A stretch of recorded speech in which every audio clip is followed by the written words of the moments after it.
আসসালামু আলাইকুম। আপনারা সবাই কেমন আছেন? আমি ভালো আছি। দুহার পরিবার থেকে বলছি। তো আজকে রান্না হবে সবজি, আর এটা হচ্ছে সিমের বিচি। সিমের বিচি আমি টেলে নিচ্ছি।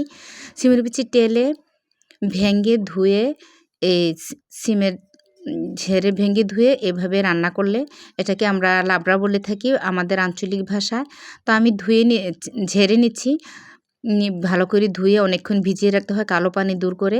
এভাবে পানিতে সব মসলা একসাথে দিয়ে অল্প করে হলুদ গুঁড়ো, মরিচের গুঁড়ো, একটু কাঁচা তেল ঢেলে দিয়ে সব সবজিগুলো দিয়ে অনেকক্ষণ সিদ্ধ করে তারপরে টমেটো, কাঁচামরিচ, ধনিয়াপাতা দিয়ে পরে আমরা একটা ভালো করে বেশি করে তেল, পেঁয়াজ ছাঁচা, রসুন ছাঁচা, সব গরম মসলা, মেথি, জিরা, তেজপাতা দিয়ে বাগার দিই। এই সবজিটাকে লাবড়া বলে থাকি। আর এটা অনেকগুলো সবজি একসাথে মিক্সড করতে হয়, খেতেও বেশ মজা হয়।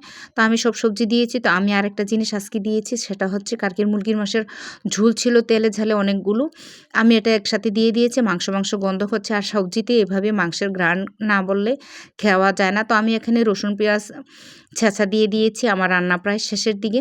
তা আমি ধনিয়াপাতা বেশি করে দিয়ে দিয়েছি, কাঁচামরিচি দিয়েছি। আর মাংসের মশলাটা দেওয়াতে, ঝোলটা দেওয়াতে খেতে খুব টেস্ট হয়েছিল। আর আমি এখানে বেড়ে নিয়েছি। এটা এভাবে রুটি দিয়ে খেতেও বেশ ভালো লাগে। তো আমার রান্না আজকের মতো এখানেই শেষ। সবাই ভালো থাকবেন, সুস্থ থাকবেন। আল্লাহ হাফেজ।